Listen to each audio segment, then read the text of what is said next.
bonsoir, puisque nous sommes en début d'après-midi. Merci d'être venus nombreux. Et j'ai l'honneur de débuter cet après-midi de débat et café littéraire avec deux personnalités très importantes. Maimona Interman, donc, qui est aussi la présidente du salon et que vous avez vu déjà depuis ce matin et même hier soir, je pense que vous étiez là également. Et monsieur Malek Chebel également. Donc c'est un café littéraire, donc l'objectif c'est d'évoquer les dernières publications des auteurs qui sont à mes côtés. J'ai pris le dernier en date, Une vie peut en cacher une autre, coécrit avec, là je vais mal prononcer. Lutz Krusch. Voilà, je vous remercie. Votre époux d'ailleurs, et Malek Chebel qui vient de publier, c'était au début de l'année 2013, Changer l'islam, dictionnaire des réformateurs musulmans, des origines à nos jours. Alors on va commencer par Madame Interman, comme convenu, et puis place aux dames d'abord. Merci Nathalie. Je vais vous présenter brièvement, mais je pense que les présentations ont peut-être déjà été faites. Alors après, j'ai beaucoup parlé depuis hier, donc je laisserai la parole volontiers à mon ami Malek Chebel, parce que j'ai souhaité ardemment sa venue ici lorsque j'ai été très gentiment sollicité pour venir, et monsieur le maire est là, et je remercie d'ailleurs de faire un salon, et que Anne Dervé, je ne vais pas vous piquer votre micro trop longtemps, mais je voulais juste saluer Anne Dervé aussi, c'est-à-dire ceux qui portent ce salon. Lorsque Anne m'a proposé d'être la présidente de ce salon, j'ai tout de suite suggéré le nom de Malek Chebel, parce que c'est un homme qui a un discours absolument essentiel pour notre temps. Voilà. Absolument. Donc je suis en symbiose avec lui, même donc si nos livres ne se ressemblent pas. On a la chance de l'avoir avec nous. C'est grâce à lui, parce qu'il est tellement parce que sollicité. Moi, j'ai jamais réussi à l'avoir. Oui, non, il est trop sollicité, il ne vient pas, et c'est... Croyez-moi, vous avez bien cette chance, parce qu'il est très demandé, et il ne va pas partout. Oui, on est conscient de... Je vous dis, moi, en 10 ans, j'ai jamais réussi à avoir un article de Malek Chebel. Ça va venir. Voilà, la prochaine fois, on connaîtra la formule magique. Voilà, on passera par Madame Interman. Donc je vais vous présenter brièvement, parce qu'il y a peut-être des personnes tout simplement qui ne vous connaissent pas et qui ne vous ont pas vu hier. Donc vous êtes réunionnaise. Je pense que c'est important de revenir sur un petit peu sur vos origines. D'ailleurs, vous en avez fait un ouvrage, Tête haute, un ouvrage précédent. Donc vous êtes née de parents à la fois indiens, musulmans, et créoles, catholiques. Donc ça, c'est votre particularité. Vous avez été élevée au sein d'une grande fratrie, puisque au sein de 11 frères et sœurs.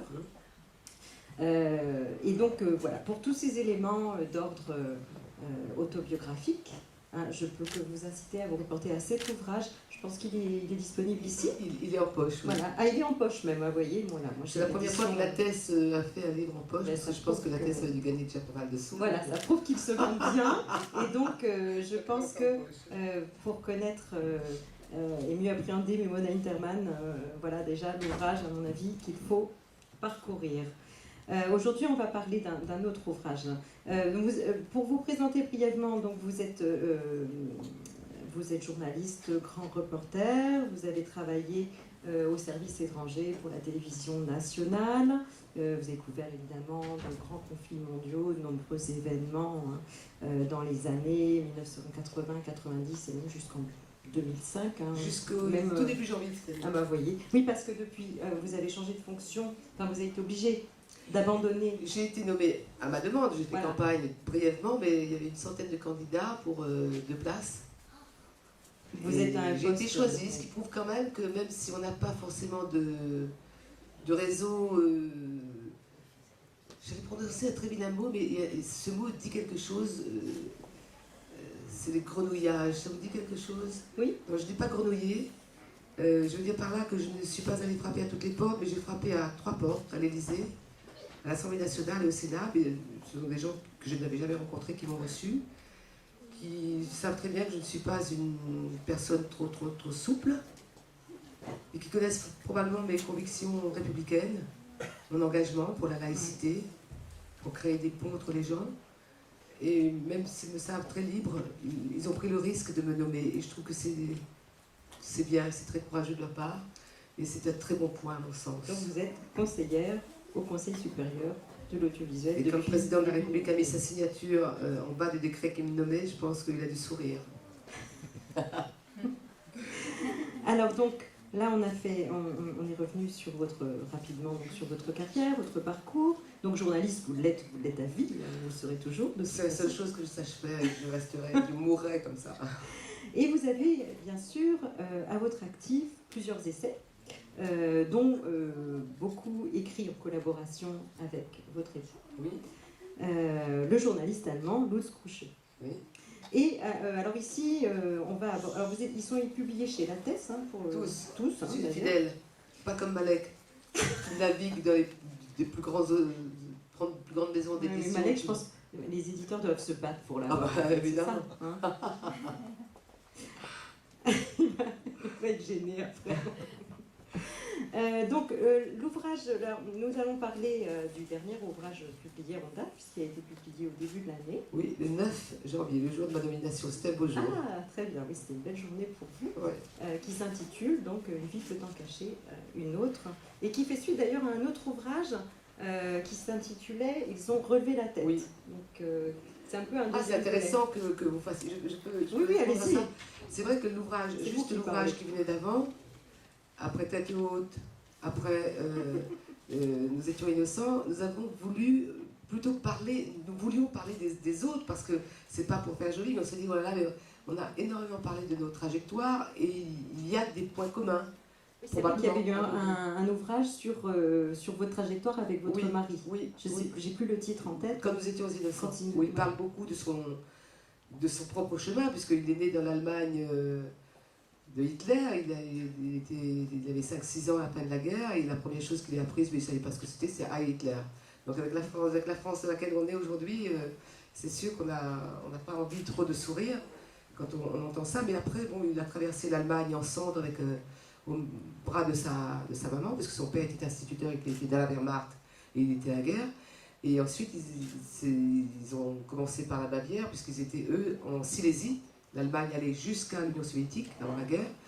Et sur toutes ces possessions allemandes, qui dataient de plus de 1000 ans, comme à Thorn, qui est devenu Torun, ou Danzig, Gdansk, c'était à part. Mais toutes ces villes, Breslau, qui est devenu Wrocław, toutes ces villes allemandes sont devenues polonaises par le traité de Yalta, qui a coupé l'Europe en morceaux quand même. Et donc, lui, son chemin, c'est il découvre cette Allemagne qui rejetait d'ailleurs ses immigrés, ses réfugiés, ses propres réfugiés de l'intérieur. Et ces gens-là sont remontés dans le nord de l'Allemagne. Et quand son père a été ramené par la Croix-Rouge un an après la guerre, ils ont fait leur chemin dans un pays nouveau. Le point commun, c'est ce combat contre la faim, ça c'est sûr, ça nous rassemble, ça continue de nous rassembler. C'est le combat pour des valeurs humaniste. Lui peut dire que la guerre lui a arraché ce que les Allemands appellent le Heimat, c'est-à-dire le coin qu'on aime. C'est plus que la patrie générale au sens de Goethe, c'est ton coin, ton bled, ton endroit où tu vis. Il a perdu sa maison, il a perdu ses grands-parents ont été assassinés, parce qu'évidemment, quand la fin de la guerre, il y a eu des règlements de compte aussi, même des civils qui n'avaient rien à voir. Il y a eu 2 millions de civils allemands, des femmes, des enfants pour la plupart, quelques vieillards, qui ont péri en fuyant l'arrivée des troupes de l'Armée Rouge. C'est très peu connu, et c'est vrai que c'était un livre, c'était Quand nous étions innocents. Ensuite, justement, après ça, c'est assez lourd quand même, puisqu'il y a très peu de choses sur ce thème-là dans les bibliothèques françaises et dans les librairies d'ailleurs.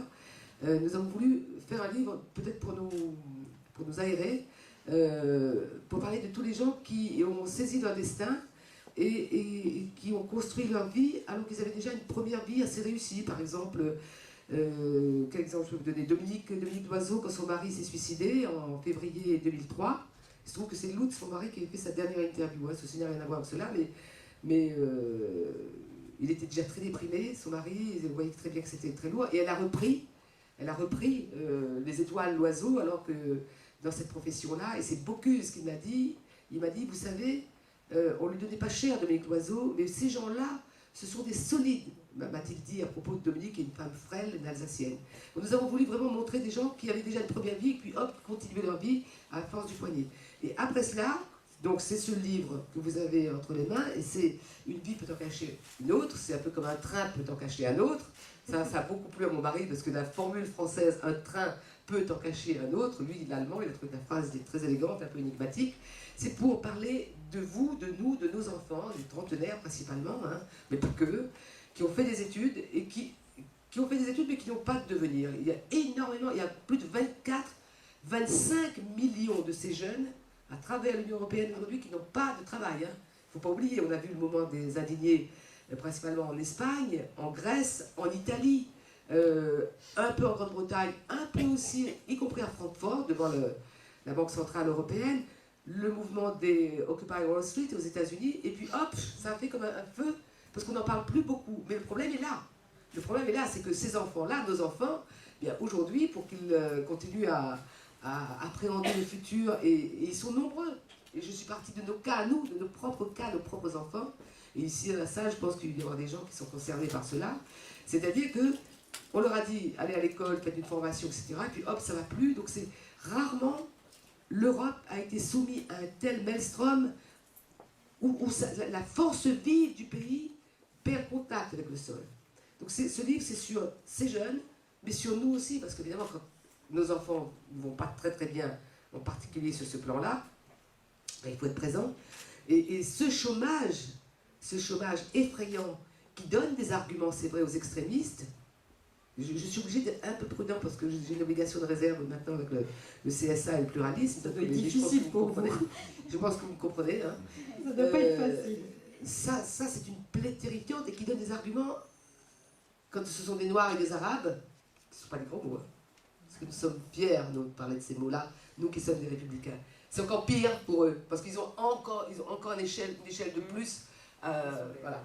Du racisme qui vient s'ajouter. Donc c'est un livre sur nous, sur maintenant. Voilà, alors moi, ce qui m'intéresse, c'est sur ce qui serait intéressant de savoir, c'est la jeunesse du projet. Parce que donc, comme vous l'avez dit, c'est un essai qui se construit sur l'expérience partagée d'individus distincts. C'est pas nécessairement un échantillon représentatif, mais c'est plutôt, on sent que c'est un choix délibéré avec un parti pris de votre part, puisqu'il y a un échantillon de personnes bien distinctes et bien différentes les unes des autres, parfois certaines en connexion.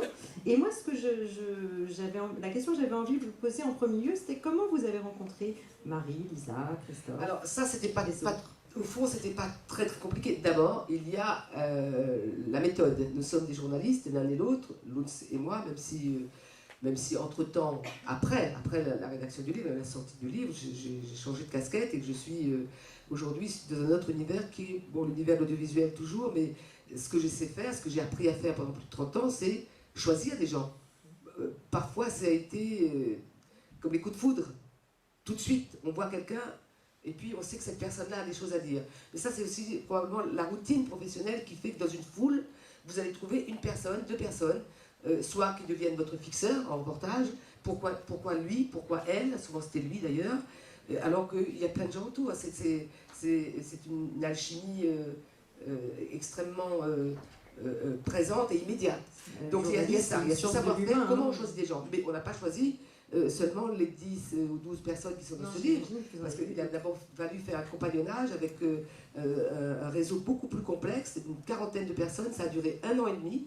Le choix et l'écriture du livre, choisir, les mettre en confiance, faire raconter, suivre le parcours pendant des mois, parce qu'il ne s'agissait pas juste de faire quelque chose à l'instant T, ça aurait été un article de journal, mais de les suivre au long des mois, voir comment ils ont progressé, eux et leur famille. Parce qu'on est dans les processus eux et la famille. Donc, et jusqu'à maintenant, nous entretenons des relations amicales, je dois dire, avec en particulier ceux qui sont dans le livre, mais pas seulement, mais beaucoup de ces jeunes venaient d'où? De mon propre univers professionnel. Des copains, copines de Julien et d'Élodie, mes enfants, qui eux-mêmes sont concernés par ces problèmes de reconversion professionnelle ou essayer de trouver un territoire sur lequel ils vont peut-être avoir une chance. Dans les clubs de sport, à partir des clubs de sport, mon mari et moi, on a rencontré beaucoup de jeunes, pas seulement à Paris, parce que vous êtes près de Paris, mais moi qui suis une très lointaine provinciale, probablement la plus lointaine provinciale ici, ce mot je l'adore, province, c'est un très beau mot. Région, c'est bien, mais déjà, il y a un R dedans, et les R pour les créoles, c'est difficile à prononcer. Donc, il y a eu une exploration qui n'était pas trop compliquée à faire. La difficulté, c'était que les gens acceptent finalement, au-delà de la pellicule, de l'amitié, des connaissances un peu superficielles, c'est vraiment de se raconter. Or, nous nous sommes rendus compte que finalement, ils nous ont dit des choses à nous, ils se sont racontés beaucoup plus que ce qu'ils feraient de leur propre famille.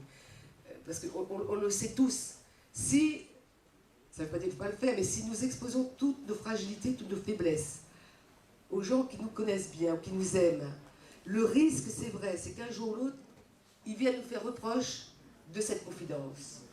Parce que dans un moment, ils auront besoin de cela pour montrer qu'on ne peut pas leur raconter n'importe quoi et qu'ils savent ça de vous. Donc, vu nos âges, en plus, c'est un avantage, cette différence d'âge, parce que nous avons l'âge de leurs parents, mais nous ne sommes pas leurs parents. Nous faisons du sport avec eux ou nous travaillons avec eux. Nous les connaissons au travers de nos enfants. Donc, il y a un compagnonnage qui s'est fait et qui a permis cette liberté de ton. Pour certains, comme pour le livre précédent, il ne fallait pas non plus donner systématiquement les identités. Non, bien Donc sûr. là, pour qu'ils ne soient pas trahis, il a fallu mettre des prénoms, parfois des noms de famille, juste la majuscule. Par exemple, je parle de Marie, qui elle travaille dans le visuel et qui m'a bien raconté comment ça se passe spécifiquement dans ce monde qui est vraiment un miroir aux alouettes, le monde de l'audiovisuel. Tous ces jeunes qui veulent tous devenir artistes, journalistes, souvent on me dit « Madame, comment on devient reporter de guerre ?» Je dis « Je peux pas, parce que je peux vous dire, parce que j'ai commencé par les dockers de la Pointe des Galets et les coupeurs de canne à sucre, je n'ai pas construit de carrière. Mais surtout, ne commencez pas par ça, vous n'avez d'abord aucune chance. Deuxièmement, ce monde-là est devenu extrêmement fragmenté, concurrentiel. Il y a tellement de partenaires dans le monde de l'audiovisuel que les carrières, en tout cas, les opportunités ne sont plus du tout les mêmes. Plus l'immixtion d'Internet qui fait qu'on a un collapse dans le monde de l'audiovisuel tel qu'il existait avec l'appareil de télé à l'instant T, 19h30 pour France 3 ou le 20h de la 2.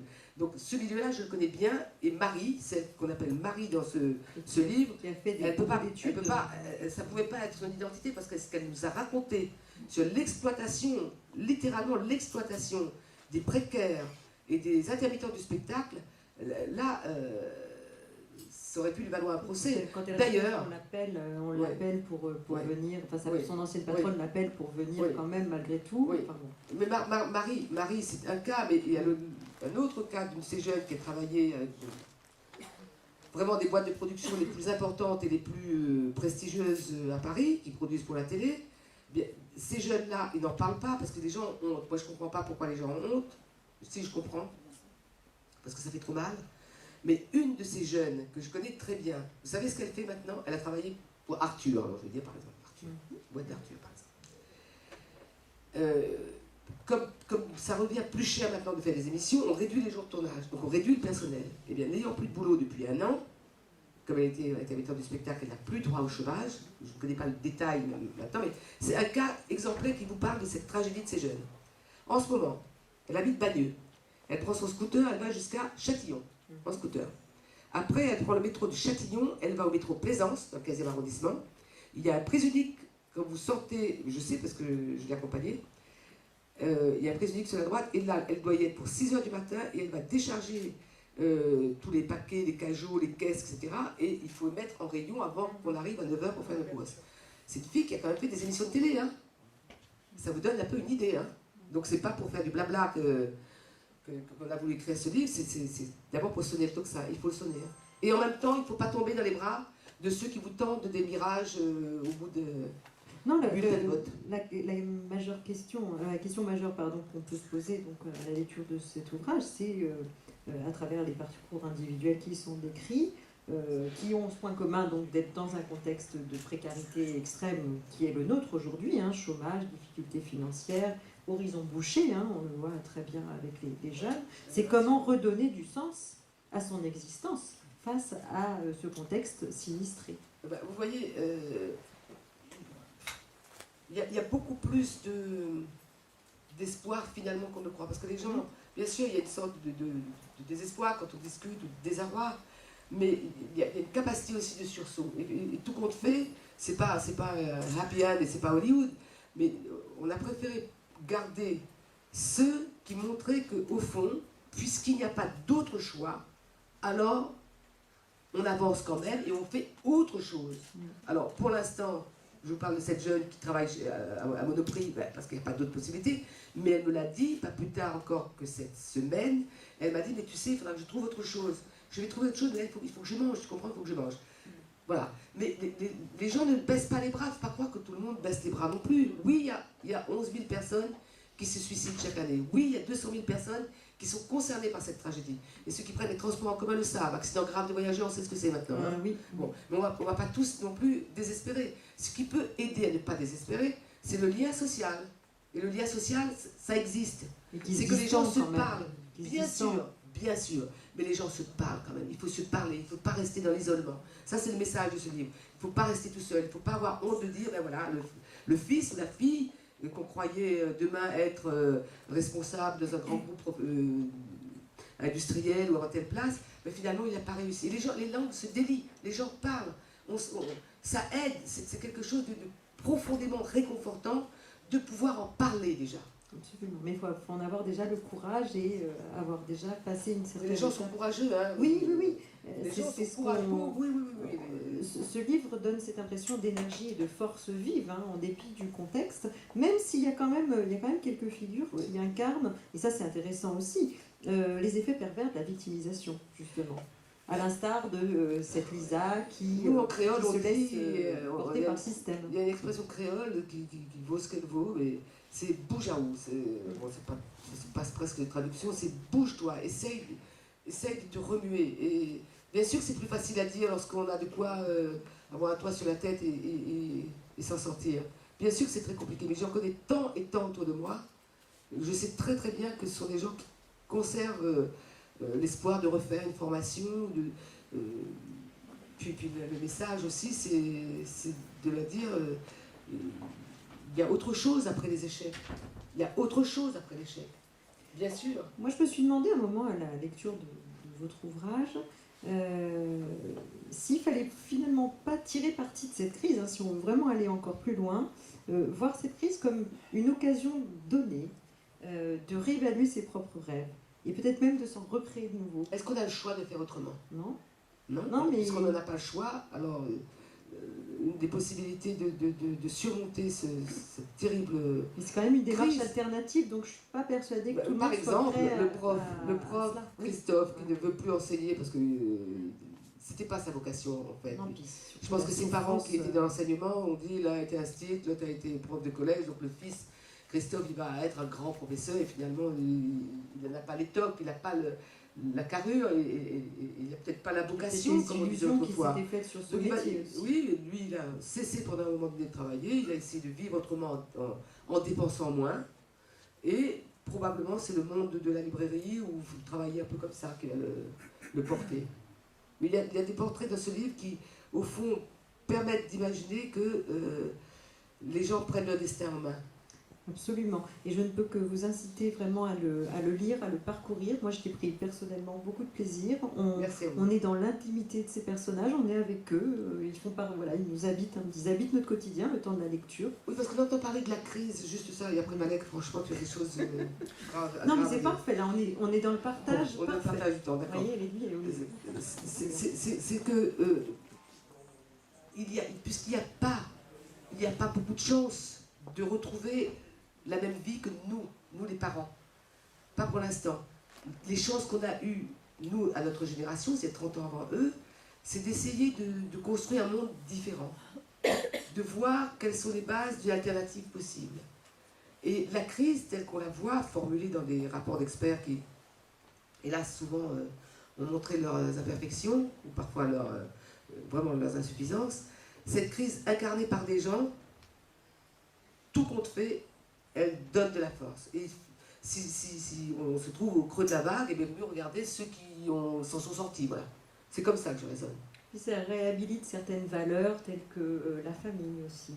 Peut-être quelque chose qui avait un petit peu plus disparu au profit des individus. Je le cite souvent, mais chez nous à La Réunion, il y a 40% de gens au chômage. Vous entendez, monsieur? Oui, je sais que... 40% de gens au chômage. Comment les gens résistent? Parce qu'il y a beaucoup de solidarité. Oui. Beaucoup de solidarité entre nous, entre nos familles. Et puis, et l'autre chose, c'est vrai, c'est la sensation, je vais faire un pont avec ce que dit Malek, c'est la sensation qu'on est tous français quand même. Donc ça aide. On n'est pas en train de se dire parce qu'on est noir ou on est indien ou comme moi à moitié, ben l'autre il a plus de chance parce que lui, on le considère vraiment comme français et pas moi.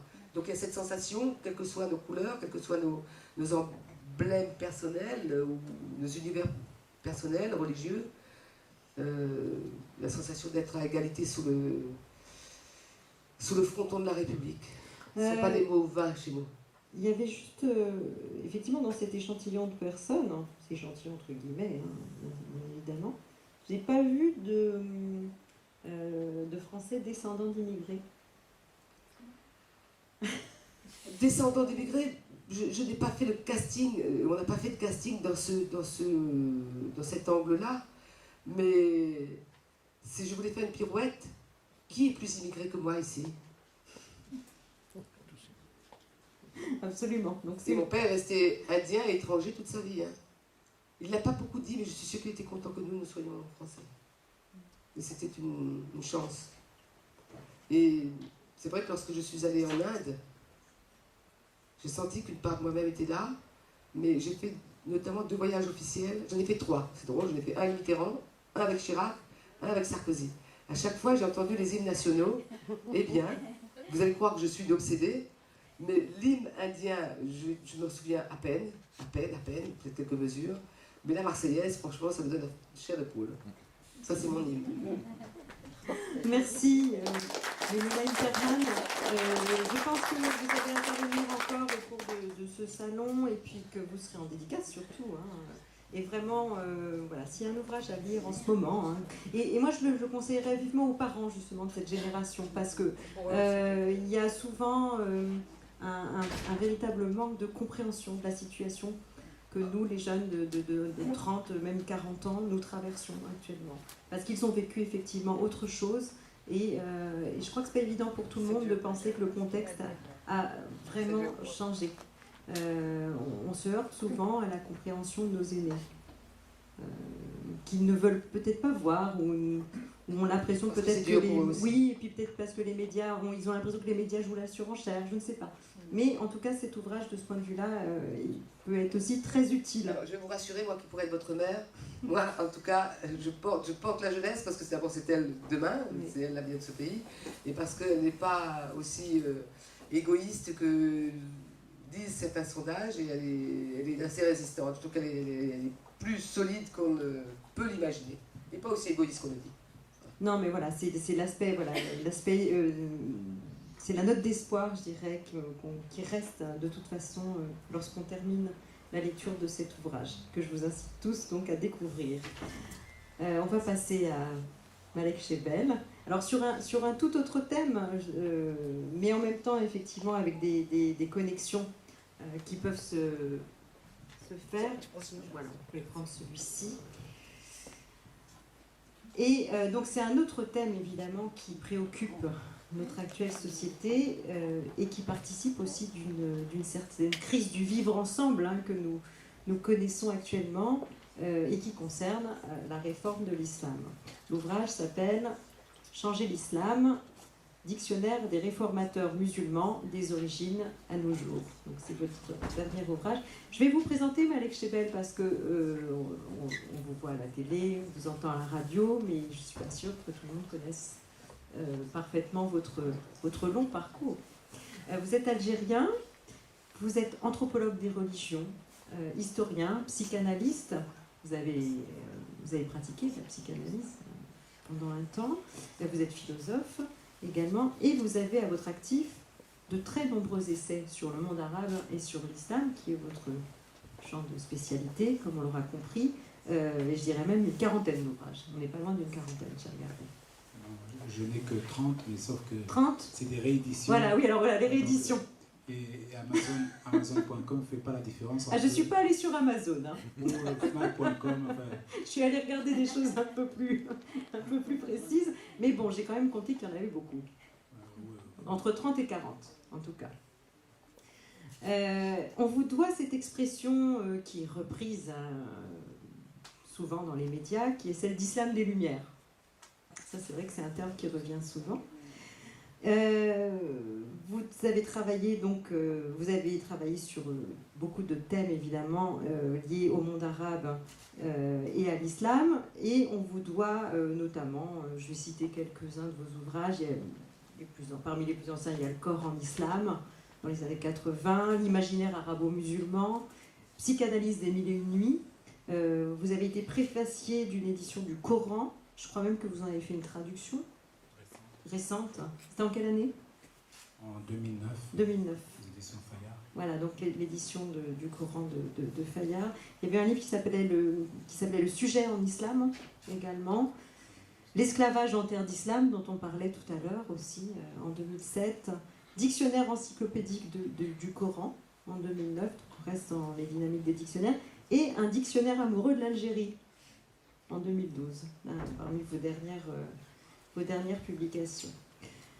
La question qui vient évidemment ça paraît un peu abrupt quand on ouvre cet ouvrage qui est un dictionnaire, hein, comme on le voit, des réformateurs musulmans des origines à nos jours. Alors évidemment, il ne faut pas l'aborder de cette manière-là. Je crois qu'il faut d'abord l'envisager dans son contexte actuel.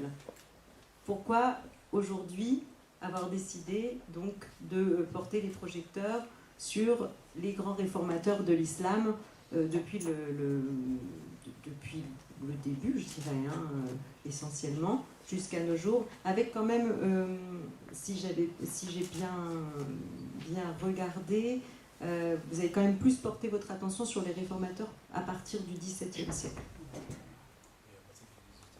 Oui.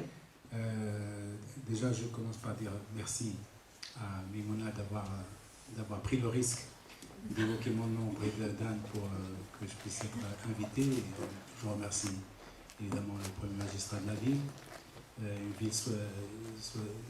ville apparemment mignonne et jolie parce que je suis passé sans doute par le côté aérien, si je puis dire, pour arriver jusqu'ici. Donc le chauffeur s'est fait un plaisir marqué de me montrer tous les charmes cachés de Haile Rose. Donc voilà.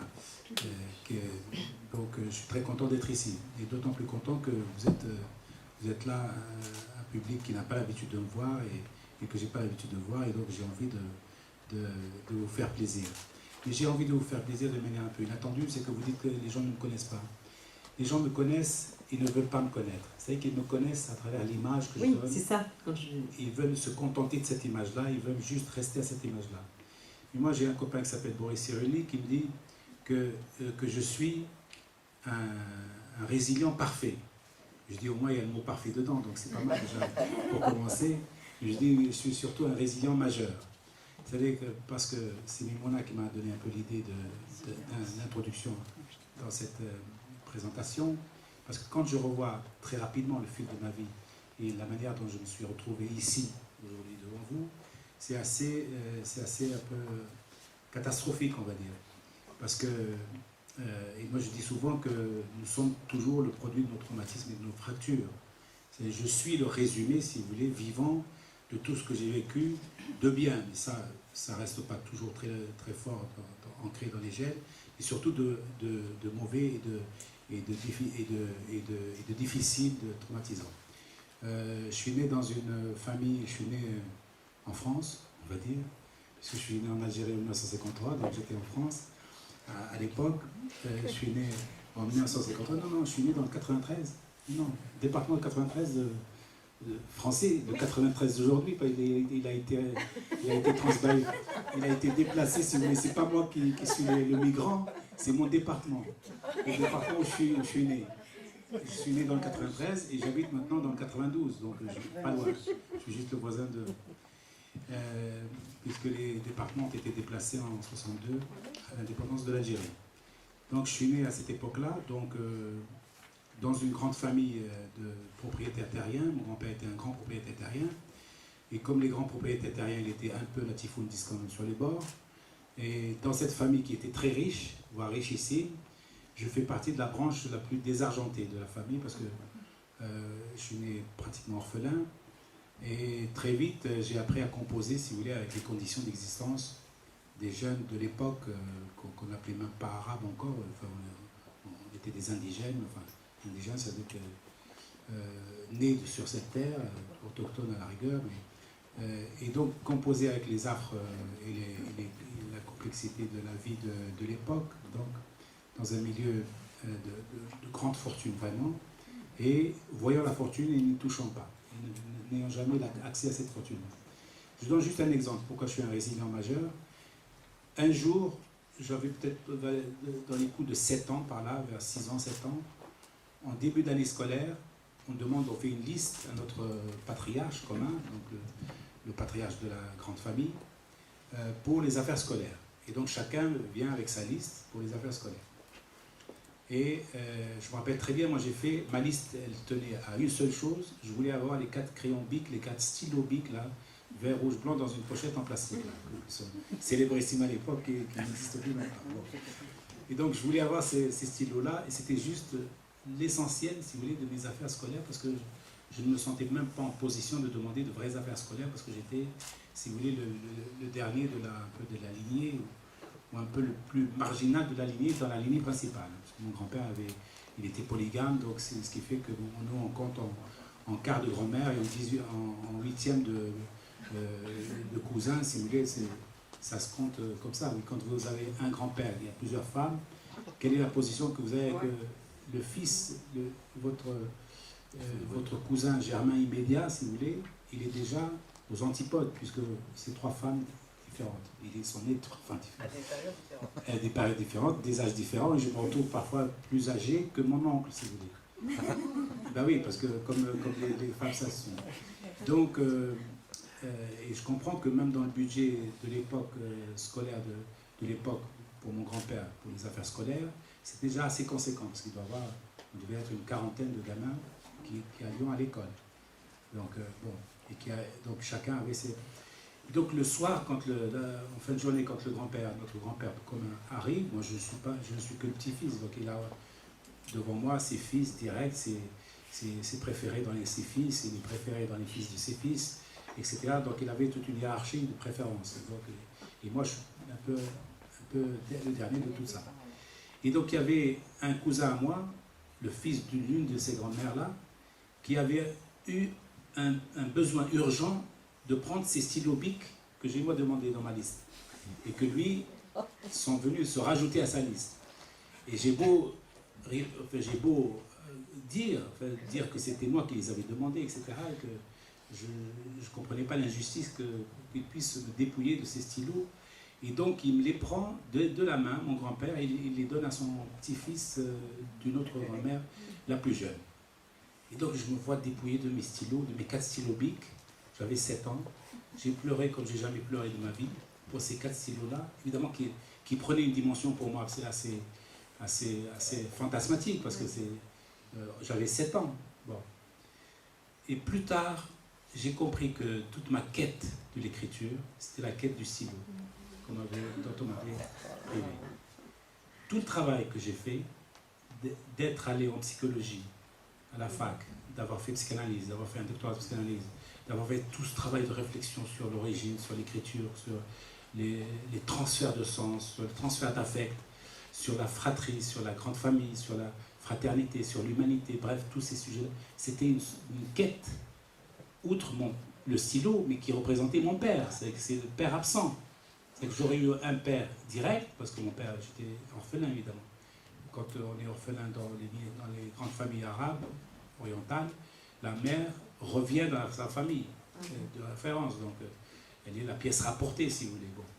Et donc, tout le combat que j'ai mené, c'était pour retrouver, si vous voulez, du sens, pour recoller les morceaux de ces stylos perdus qui représentaient à la fois, évidemment, mon père, que je n'avais pas, parce que si j'avais eu mon père, sans doute j'aurais eu mes stylos préférentiellement peut-être à d'autres, peut-être d'autres ils auraient eu à se continuer avec la résilience, et pas moi. Bon, pour le coup, c'était moi. Et donc, tout le travail que j'ai fait en psychanalyse, l'orientation en psychologie, les combats que je me suis donné moi-même, parce que je n'ai jamais eu de combat imposé.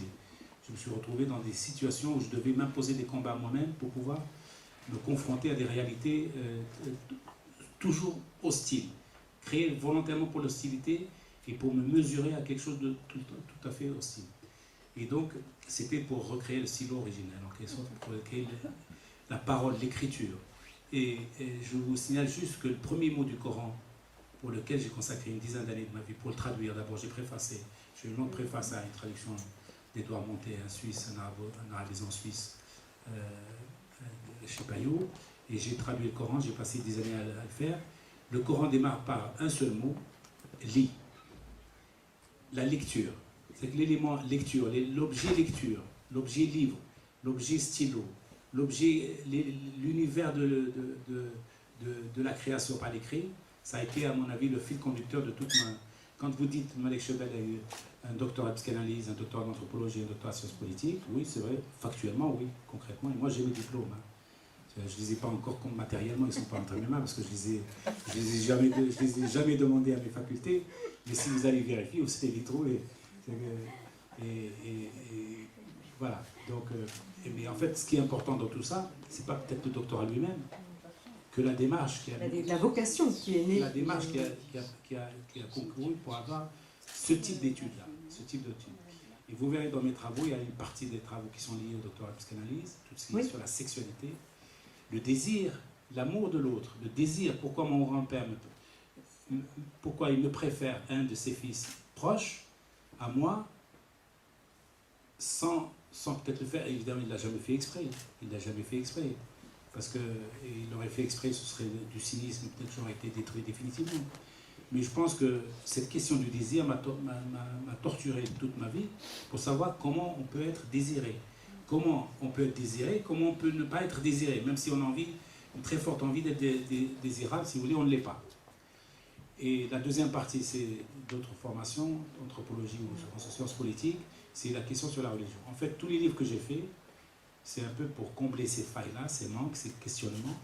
Et à mon avis, c'est l'une des façons les plus royales, les plus majestueuses qui nous poussent à écrire des livres, au fond, c'est d'abord pour répondre à des questions fondamentales. Un combat personnel. Fondamental. Et donc, par la suite, évidemment, je vais aller très vite, là, parce que comme peut-être vous avez préparé quelque chose. Mais non, mais c'est très intéressant d'avoir ce... Vous voyez, c'est des... Oui, je ne suis pas le gars des médias, je ne suis pas le gars qu'on a porté qu'on met dans une case pour répondre à des questions précises. Non, et c'est quelque chose de... Et réconforter la France tout entière. C'est une révélation assez inédite que vous nous faites, et voilà, moi je suis ravie d'entendre cela.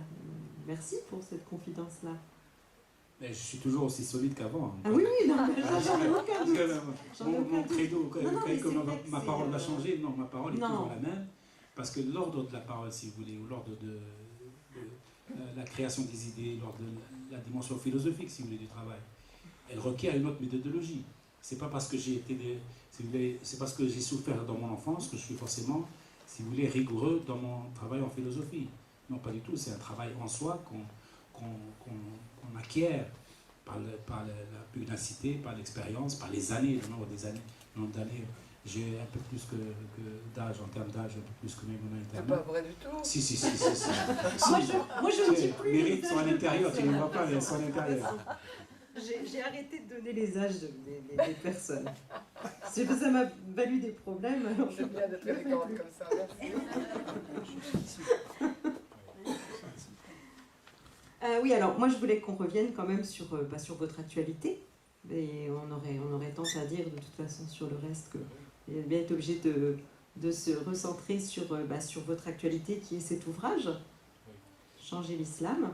Et je voulais, voilà, la première question que je voulais vous poser, c'était pourquoi en 2013 vous avez pris la décision donc d'aborder cette question de la réforme, sachant, et ça vous le démontrez dans l'introduction, que la réforme de l'islam c'est un processus continu, c'est un processus au long cours, et c'est ce que vous démontrez à travers les personnalités évoquées dans ce dictionnaire. Oui, pour une raison simple, une observation sur laquelle vous allez tomber à peu près tous d'accord, parce qu'elle est cruciale en France et tangible. Quand il y a une trentaine d'années, les fondamentalistes musulmans ont commencé à, si vous voulez, s'emparer du débat sociétal autour de l'immigration et autour des enfants d'islam, des enfants autour des musulmans au sens large du terme. D'abord les aînés, mais les aînés n'y touchent pas vraiment, parce que les aînés connaissent parfaitement leur islam, donc ils sont un peu hermétiques à leur idéologie. Mais les jeunes, les plus jeunes, et les plus jeunes ne connaissent pas l'islam, donc ils sont beaucoup plus friables à ces questions-là. Et donc permissifs à ces questions-là. Donc les fondamentalistes, comment ils ont fait? Ils nous ont imposé leur agenda, je vous signale. Ils nous ont imposé pendant 30 ans leur agenda. Et c'est eux qui ont décidé de porter le fer sur tel sujet et pas tel autre. Et je vous le signale, je vous le rappelle, je vous le refais remarquer, tous les sujets que les fondamentalistes nous ont imposés sont des sujets, si vous voulez, partiels. Partiels et partiaux en même temps. Partiel, c'est-à-dire qu'il nous dit la viande halal, par exemple, le halal. Ça, c'est halal, ça, c'est pas halal. C'est lui qui détermine le halal. Il n'y a aucune instance derrière lui, doctrinale. Il ne s'appuie sur rien du tout. Et donc, il vous dit ça, c'est halal et ça ne l'est pas. Ça fait un gros débat au niveau de la presse. Les médias s'en emparent, les extrêmes s'en emparent, et ils en font un problème de société française. Alors que l'agenda est déterminé par d'autres. Il vous dit le vêtement, la voile, la femme doit être voilée comme ci, comme ça. Bon, il y a 30 ans, la question ne se posait pas du voile. Il y a 30 ans, il y a 35 ans, juste avant l'affaire de Creil, on ne savait même pas que le voile existait. C'est eux qui ont décidé que dans le timing, il fallait mettre le voile. Parce qu'ils savent comment exciter les foules. Et puis tout le reste, des prières dans les rues. Je lui ai dit, mais attendez, est-ce que vous avez vu un musulman prier dans la rue nulle part ailleurs qu'en France? Pourquoi voulez-vous qu'en France, les musulmans doivent prier dans la rue pour être de bons musulmans? Non. Eh bien, tous ces thèmes-là, c'est ce qu'on appelle en psychanalyse, si vous voulez, c'est l'objet partiel. Et moi, mon travail à moi, précisément, est de coller les morceaux et de montrer l'objet global. Pas l'objet total, il n'y a pas de totalité, mais l'objet global.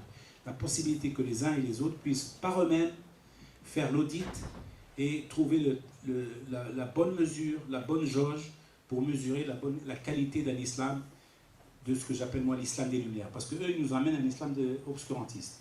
Et donc, par définition, moi j'ai dit, l'islam ne peut pas être en aucun cas comptable de l'obscurantisme de certains musulmans. Je dis islam et musulman. L'islam en lui-même n'y est pour rien. Parce que l'islam a produit des lumières dans le passé, dans le XIe siècle. Il peut en produire d'autres, sauf que les musulmans du XIe siècle ne sont pas les musulmans du XXIe siècle. Et donc, à partir de là, le problème se pose non pas au niveau de l'islam, au niveau de la doctrine. C'est pour ça que quand on me dit l'islam est mauvais, l'islam est ceci, l'islam est violent, je dis, mais attends, vous n'avez rien compris à l'histoire. Certains musulmans sont violents, et d'ailleurs, je les signale, on les combat quotidiennement. Et l'islam lui-même se les coltine d'une manière quotidienne. Bon. Les musulmans peuvent être violents, l'islam en aucun cas ne peut être violent. Tout dépend de l'interprétation qu'on lui applique. C'est valable pour toutes les grandes religions et même pour toutes les grandes idéologies. C'est pas seulement les religions. Au début, le marxisme il était parfait, puisqu'il était, si vous voulez, humain, il servait la nation, il servait la communauté, il servait l'humanité tout entière. Mais ce sont les hommes qui rétrécissent l'objet, et donc on est dans le même cas de figure. L'islam est devenu un objet partiel, il fallait redonner une totalité et une globalité à l'islam éclairante, significative, intelligente. Et donc d'où l'expression islam des Lumières. On m'a dit, mais vous calquez les Lumières, le siècle des Lumières, des philosophes du XVIIIe siècle, et donc vous êtes un anticlérical forcené, et vous voulez décapiter tous les imams. Non, je ne veux pas décapiter les imams. Les imams se décapitent déjà suffisamment tout seuls, ils n'ont pas besoin de moi. Parce que quand les types se scratchent par eux-mêmes, ils vont aller dans des thématiques dont ils savent la portée un peu névrotique, un peu psychoïdique de certains thèmes, comme par exemple la viande halal, le voile, etc. Et je leur dis, mais ils se tirent une balle dans la patte eux-mêmes, par eux-mêmes. Le summum de ça, le summum, parce que je ne vais pas être trop long, le summum c'est l'année dernière. Ou très exactement cette année. Cette année pour le début de Ramadan. Le début du Ramadan, les musulmans, si vous voulez, officiels, entre guillemets, les imams des mosquées, la grande mosquée de Paris, d'Ali Boubacar et tout le reste, se sont réunis en conclave pour déterminer le début du Ramadan. Et comme ils sont, si vous voulez, ils sont surveillés de très près par les fondamentalistes, qui est l'aile dure de l'islam, ici en France, ils ont voulu faire, si vous voulez, faire aller plus vite que la musique. Et ils ont annoncé que selon des calculs astronomiques modernes, on a décidé que le Ramadan commençait le mardi, par exemple. Eh bien, les musulmans de base, ils ont dit non. Non, nous, dans nos traditions, il faut d'abord voir le croissant de lune pour démarrer le Ramadan. Et c'est pourquoi on appelle ça la nuit du doute. Il y a une nuit de doute qui permet aux musulmans de commencer demain ou après-demain. Tant qu'on n'a pas vu le croissant de lune, dans n'importe quel pays, pas seulement en France, quelqu'un en Indonésie voit le croissant de lune, c'est un musulman sincère, dont on peut considérer que sa parole est légitime. on suit ce musulman, même lambda, même de base. Ici, ils ont voulu faire plus malin. Uniquement pour donner, si vous voulez, pour essayer de contrecarrer les fondamentalistes. Et bien les musulmans de base, ils ont dit non. Nous, on commence le ramadan quand on regarde, quand on voit la lune de visu. C'est comme ça que c'est écrit dans le Coran. Et les types, ils ont dû rétropédaler au milieu de la journée. C'est même pas... Ils auraient attendu la fin de la journée ou avant que les gens se mettent à faire le ramadan. Ça demande toute une logistique pour faire le ramadan. Il faut faire des courses, il faut se réveiller la nuit, il faut mettre le réveil, il ne faut pas louper le début, il ne faut pas louper la fin. C'est tout un folklore, en fait, nocturne. Parce que les gens ne voient pas la partie cachée du ramadan.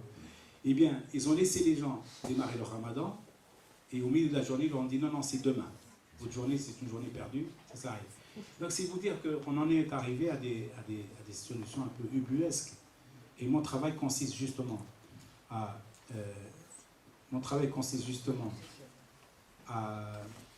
donner des pistes, si vous voulez, des éléments d'appréciation, à recoller les morceaux, à retrouver le sens ordinaire des rites religieux et du dogme religieux, mais sans excès, évidemment, et sans l'imposer. Parce que la difficulté que nous avons en France, c'est que quand vous parlez de l'islam, on vous dit, mais vous êtes de quel bord vous êtes? Vous êtes de quel bord? Vous êtes un musulman laïque ou un musulman moderne ou un musulman fondamentaliste ou un salafiste ou un djihadiste? Donc, après le 11 septembre, j'ai calculé qu'il y avait 9 grades, 9 strates différents. Vous êtes musulman comme tout le monde, vous êtes islamiste, vous êtes fondamentaliste, vous êtes intégriste, vous êtes kamikaze, etc. 9 degrés. Quand quelqu'un qui regarde la télévision, qui regarde un débat, ou qui regarde une information dans le 20h, et Mimouna Intermen le sait, comme le tempo télévisuel est un tempo très court, il vous donne les choses de manière rapide. Et il faut que tout le monde, de l'autre côté, ait au moins un master en islamologie pour comprendre ce que dit France 3 le soir, dans le soir 3. Parce qu'ils utilisent des termes qui sont confus pour les gens, pour les téléspectateurs. Il y a 9 degrés.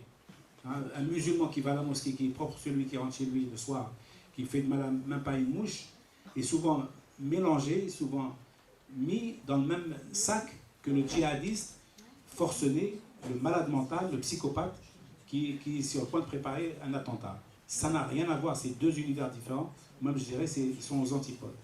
C'est tout le travail que nous devons faire, et c'est pourquoi je crois beaucoup à la pédagogie.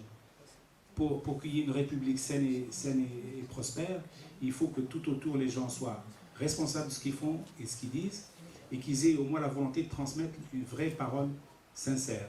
Et de l'autre côté, il faut que les gens aussi soient à l'écoute et puissent utiliser leur jugeote pour comparer, pour lire, pour souffrir, pour être curieux. Mais à commencer par les médias qui, comme vous l'avez dit, stigmatisent. Oui, comme il n'y a pas de médias ici, je peux le dire, sinon je peux dire qu'il n'y a pas. Non, mais voilà, je crois que la confusion... Mais réfléchissez que les médias, je prends le 20h, ça n'est pas une instance de vérité, les médias. C'est une instance d'information, voire d'influence. Ça n'est pas une instance de vérité. Il vous donne une information, il n'est pas obligé par le CSA de donner la certification que l'information qu'il donne est totalement juste. Ou en tout cas, ce n'est pas une instance de vertu, je dirais. C'est une instance économique, c'est une instance d'information. Ils font tout ce qu'ils peuvent. Parfois, moi j'ai rencontré des journalistes fantastiques, qui sont très sincères, très honnêtes, des rédacteurs en chef aussi, la même trempe. Mais le système veut qu'il faut aller plus vite et plus fort que le voisin. Donc dans ces deux cas de figure, c'est difficile de garder la jauge de la vérité en permanence. Vous voyez, les médias eux-mêmes subissent la pression de la société. Parce qu'ils savent bien que s'ils disent une information, s'ils présentent une information anodine et banale, le type il zappe. Il n'a pas le choix, il zappe, il est obligé. Donc les médias, je les vois, quand on arrive sur un plateau, oui, mais le combat, battez-vous. Tu lui envoies des scuds, tu lui envoies des scuds. On en fait, il vous amène sur un plateau, si vous les suivez, les pauvres animateurs ou rédacteurs en chef, vous vous fâchez avec la France entière en une semaine. Parce que tous les gens qui vous amènent, c'est des ennemis potentiels. Je dis non, attendez, le type, il est chercheur au CNRS, il a vérifié ses sources, je ne vais pas lui envoyer une scud juste parce qu'il me contredit. Non, je dois l'écouter d'abord et réagir correctement et poliment, et si possible, même abonder dans son sens, s'il dit des choses qui m'intéressent. Vous voyez ce que je dis? Donc, c'est tout le problème qu'il faut régler. On a le sentiment qu'il y a une harmonisation qui est difficile à mettre en œuvre du fait de l'étendue de cette religion, qui concerne évidemment différentes aires géographiques et différents pays. Et vous dites d'ailleurs dans votre introduction, dès les débuts de l'islam, avant et après la mort du prophète, son entourage a été animé par d'intenses controverses. Donc on comprend très bien que les disparités et les désaccords, cette confrontation permanente entre l'autonomie du politique et du religieux ne date pas d'hier. Oui, vous avez raison. Vous avez raison de... Je vous cite. Non, si vous me citez, c'est que c'est vrai. C'est pas moi qui le dis. Non, si vous me citez, c'est que c'est vérifié, c'est une information vérifiée. Et je vais vous l'argumenter. Je vais vous dire, il y a trois périodes de l'islam, globalement, grosso modo. La période prophétique, c'est de 610 à 632, au bout de, à peu près, pendant 22 années de suite, le prophète a prêché l'islam. Il est l'inventeur de l'islam. Donc c'est la période prophétique. Tout ce qu'il a dit, tout ce qu'il a fait, c'est l'islam. Parce que vous ne pouvez pas aller contre le prophète, c'est lui qui l'a inventé. C'est comme si vous me disiez, l'islam des Lumières, c'est quoi? Et je vous dis des choses, je me dis, je ne suis pas d'accord avec vous. C'est moi qui ai inventé ça, donc vous êtes obligé de l'admettre. C'est l'autorité. L'autorité historique. Bon, le prophète a inventé l'islam et tout ce qu'il a fait, tout ce qu'il a dit, c'est comptabilisé comme étant la période prophétique. C'est pour ça qu'elle est un peu sacralisée, aussi bien pour les musulmans ordinaires que sursacralisée, surdimensionnée pour les fondamentalistes et les salafistes. Deuxième période, que j'appelle moi la période historique, commence en juin 632 à la mort du prophète. À la mort du prophète, le prophète étant mort, ce sont les califes, les compagnons du calife, les compagnons du prophète qui vont devenir califes par définition, puisque khalif veut dire remplaçant, les califes, et certains ont voulu être des califes à la place du calife. C'est-à-dire que le prophète n'ayant pas laissé de successeur mâle, parce que nous sommes dans une période où hélas, la femme n'avait pas encore le poids qu'elle a acquis maintenant, surtout en Arabie Saoudite. Elle ne peut même pas conduire la voiture. Elle a acquis beaucoup d'avance. Donc, elle n'a pas laissé de successeur mâle, comme dans toutes les religions orientales. Le christianisme n'est pas mieux placé, le judaïsme pas plus que l'islam. C'était des religions orientales, un peu patriarcales, dans un univers qui, sans aller jusqu'à la misogynie, un peu, en tout cas, de séparation des deux sexes très forte. Bon, on en est largement revenu de ça, et notamment, à titre personnel, tout le travail que j'ai fait pour la sexualité, c'est une façon de réévaluer le personnage féminin, le sujet féminin, comme étant non seulement un sujet actif, mais un sujet désirant, ce qui est quand même beaucoup plus stratégique. Donc, le prophète n'ayant pas laissé de successeur mâle, et donc il fallait que dans l'entourage du prophète se distinguât le successeur naturel qui allait... Alors, ce qui s'est passé, c'est qu'on a quitté la période prophétique et on est rentré dans l'islam historique. Tout de suite, le combat entre des hommes, des êtres humains qui sont épris de pouvoir, épris de puissance, ils veulent remplacer le prophète. Ça doit être d'ailleurs enivrant, quelque part, pour les compagnons, d'être le remplaçant du prophète. Vous vous rendez compte? Eh bien, ils sont crépés le chignon, si je puis dire, enfin, ou le turban, parce que c'est pas ce qu'ils avaient à l'époque. Tant et si bien que celui qui n'a pas participé à la bagarre, qui s'appelle Abou Bakr, qui est en même temps l'aîné, est devenu le calife, le premier calife, à la mort du prophète, en lieu et place de Omar et Othman et Ali, les trois qui sont un peu bagarrés pour avoir la succession. Ils se sont neutralisés entre eux, et donc celui qui n'a pas fait les primaires, si vous voulez, eh bien, il a eu, donc il les a fait mollement, il est devenu président en quelque sorte. Et donc par la suite, il y a eu Omar, Othman et Ali. Et donc je dis que déjà à ce moment-là, le combat ayant commencé au plan politique, parce qu'il y a une troisième période, troisième islam que j'appelle l'islam eschatologique, c'est l'islam pour lequel les fondamentalistes sont prêts à se cracher contre les tours parce qu'ils croient trouver dans l'au-delà une récompense paradisiaque, etc. Ça, c'est encore une autre histoire. En réalité, l'islam qui nous pose problème et sur lequel nous pouvons intervenir et agir, c'est l'islam historique. On ne peut rien dire. Moi, vous ne trouverez jamais des phrases de moi dans les 30 bouquins que j'ai faits sur le Coran ou sur le prophète lui-même. Je dis le Coran est écrit, on ne peut pas le bouger, il est écrit tel quel. Le prophète, on ne peut pas... Qu'est-ce que vous voulez, il est mort et enterré, c'est le prophète. Donc, ce qui me reste comme sujet d'appropriation, c'est l'islam historique. Là-dessus, j'y vais à fond, parce que ce sont des êtres humains avec les mêmes appétits que tout le monde, volonté de puissance, ils sont prêts à marcher sur le corps de leurs frères. Et d'ailleurs, c'est là que l'islam s'est divisé immédiatement. Chiites, sunnites, ça commence là. Ça commence à la mort du prophète. Parce que Ali n'était pas d'accord avec les autres. Bon, bref, c'est une longue histoire.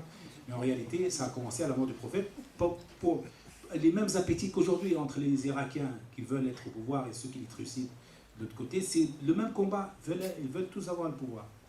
Et au plan mondial, c'est la même chose. C'est les wahhabites qui actent et qui financent un islam intégriste, c'est un islam construit artificiellement au XVIIIe siècle, artificiellement, et j'explique tout le débat là, construit artificiellement par 2 hommes en Arabie, l'islam wahhabite, au nom duquel on vous met la burqa à 10 milliers de kilomètres chez vous, on vous construit plein de mosquées, même parfois vides, qui ne servent à rien, mais on les construit quand même, etc., qui font de la propagande. On vous fait une télévision qui s'appelle Jazeera qui fait de la propagande à ciel ouvert pour l'islam fondamentaliste, et j'en passe et des meilleurs.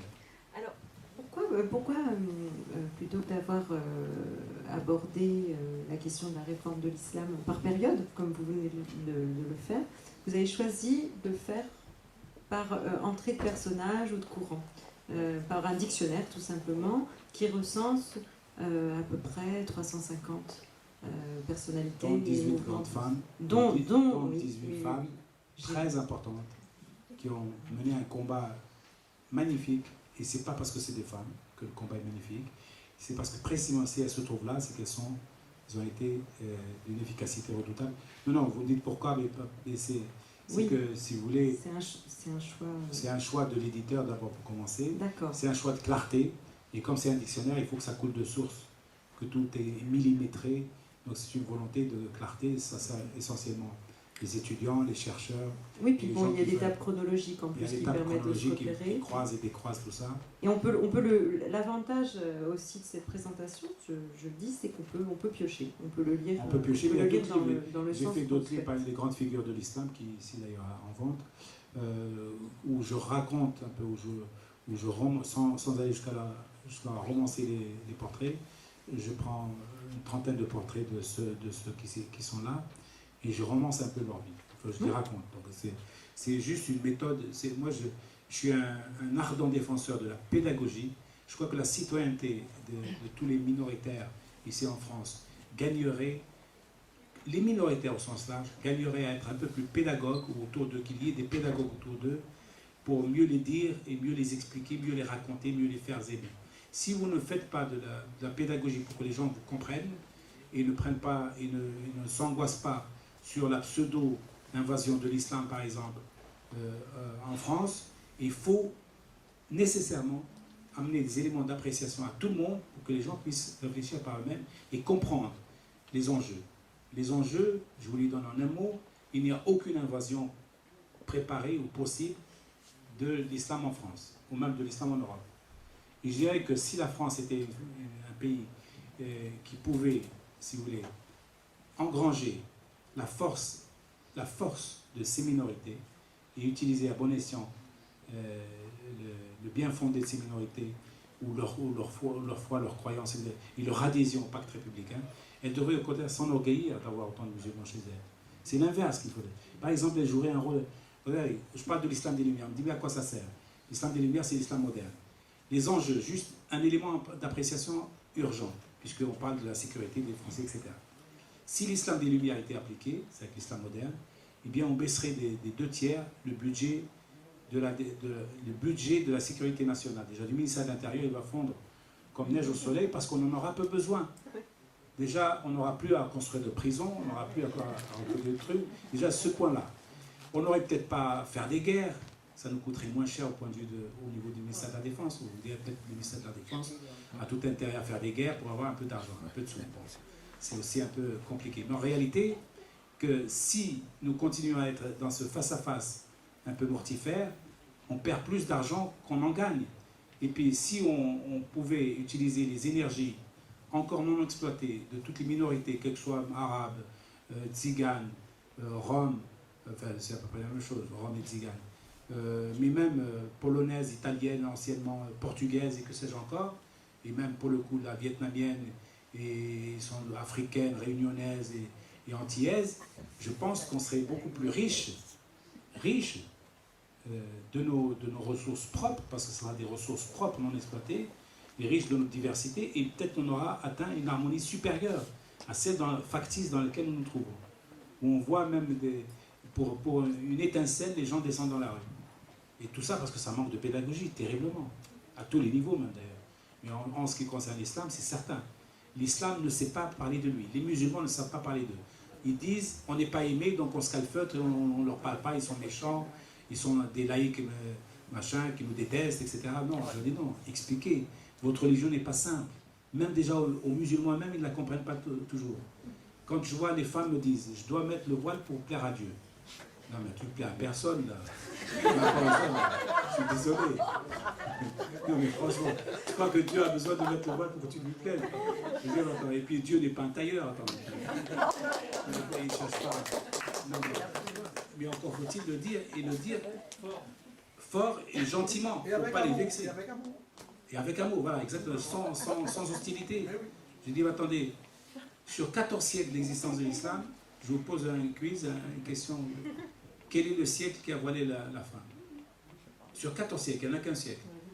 Pendant 14 siècles, les femmes musulmanes n'étaient pas voilées. Elles étaient voilées si elles le voulaient, évidemment. Mais il n'y avait pas une idéologie du voile. Hein? Bien, c'est le fin 20e siècle, début 21e. Il y a, au début du 20e siècle, il y a ici une femme, une égyptienne, qui descend dans la rue, qui enlève le voile et qui suit... Hein?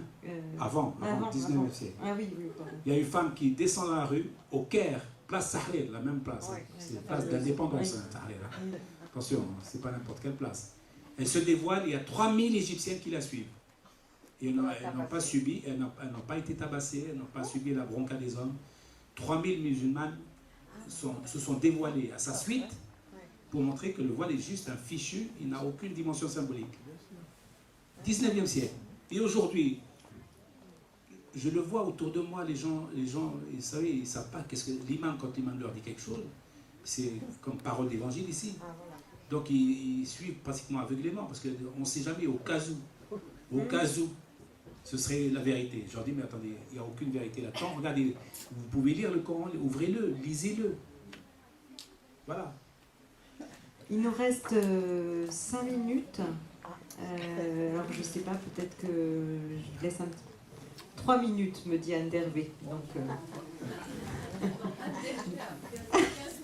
oui, oui, on a eu un petit peu de temps. Alors on va prendre une ou deux questions si c'est... Juste voilà. Une petite question. Oui, monsieur. Vous avez employé Boris Cyrulnik. La clé de voûte de son œuvre, c'est la résilience. Pouvez-vous dire un petit peu dans ça ce qu'est la résilience? Bon, on doit travailler avec lui, mais enfin bref, allez-y. Et vous quoi, bref. C'est coller les morceaux, tout simplement. Moi, je résumerais ça comme ça. Ça, sur le plan clinique, ça se veut un concept clinique, évidemment. Mais enfin, c'est coller les parties de soi-même, quoi. Il voulait dire aussi que ce qui a été fait, c'est pas parce qu'on a été violent dans notre enfance avec nous, qu'il faut reproduire aussi cette violence dans son... Ah oui, non, tout à fait. Il y a toutes les facettes, toutes les facettes. Tout dépend des tempéraments. Si vous voulez, on me dit, mais pourquoi tu fais toutes ces études-là, etc. Est-ce que c'est pas suffisant? Pourquoi tu ne vas pas travailler dans une banque, tu gagnes beaucoup d'argent, beaucoup plus d'argent que de faire des études ou d'aller dans des impasses qui ne mènent à rien? Je dis, mais attendez, peut-être le vrai challenge, c'est le challenge contre moi-même. C'est le challenge face à moi-même. C'est de pouvoir me reconstruire. Et c'est ça, on peut mettre tout l'argent du monde, ça ne me reconstruira pas. Et en faisant peut-être des études, je me reconstruis symboliquement plus vite et mieux. Donc vous voyez, la notion matérielle est relative à ce moment-là. Donc c'est se reconstruire soi-même. Une autre question pour terminer? Un écuménisme musulman est imaginable. Mais totalement. Mais totalement. Je suis l'ardent défenseur de l'humanisme musulman. Pour une raison simple. C'est que je prends de l'islam, évidemment, les parties que je viens de décliner devant vous, les parties qui m'intéressent, qui me plaisent, qui sont les vrais. Le bel islam, le vrai islam. Et je vous signale que au Moyen-Âge, l'islam pouvait proposer, si vous voulez, préconiser des modèles de société qui faisaient la fierté de l'époque et la force de cette société de l'époque, et auxquels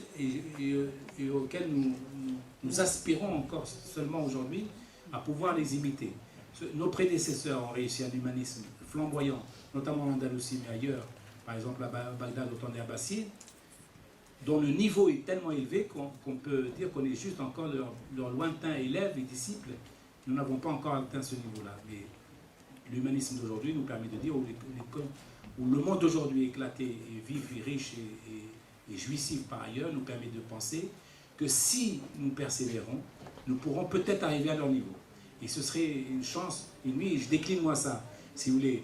On parle de l'Andalousie de l'époque. Je dis il y a des Andalousies à créer aujourd'hui, ici et maintenant, y compris en France, qu'on peut appeler Andalousie Atlantique, Andalousie du Nord, tout ce que vous voulez, pour dire qu'on a toutes les possibilités, les capacités aujourd'hui de créer du vivre ensemble, harmonieux, plus doux, plus fondé sur l'amour et le respect de l'autre, mais on ne le fait pas. Maintenant, le problème n'est pas là. Est-ce que l'islam est capable de donner de l'humanisme ou pas? Ça me paraît une évidence. Encore, vous pouvez me dire, mais pourquoi il n'arrive pas à le faire? Pourquoi il n'arrive pas à le faire? Et là, on rentrera dans un niveau de géostratégie, si vous voulez. Par exemple, je donne un exemple.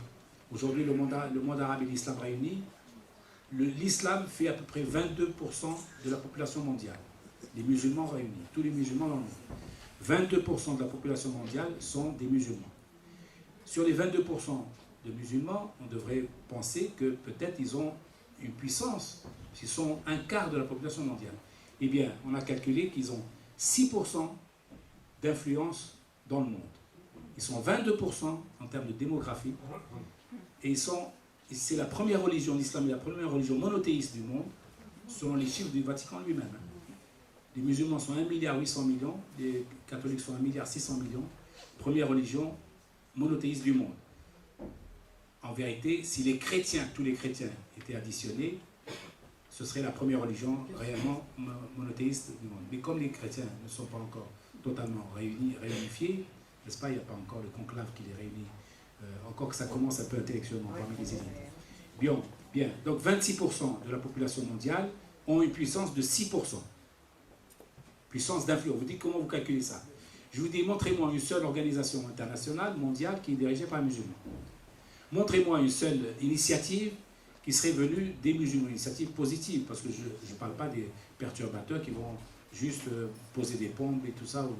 Montrez-moi une seule idée, montrez-moi dans quel domaine les musulmans sont les meilleurs au monde.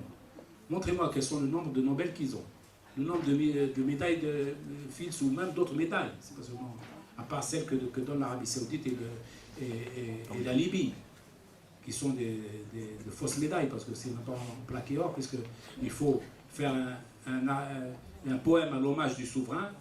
Vous avez 10 fois plus que si vous trouviez une formule mathématique. Donc à ce moment-là, c'est pas tellement des médailles. Donc c'est vous dire que à partir de là, vous ne pouvez pas créer, si vous voulez, de l'humanisme quand vous êtes dans une suggestion de ce type, pas encore totalement affranchi de vos possibilités positives, parce que les possibilités négatives ont toujours positives. C'est que je rêve d'un monde où l'islam serait affranchi de toutes les tutelles, visibles et invisibles. Je pourrais vous en décliner pas mal.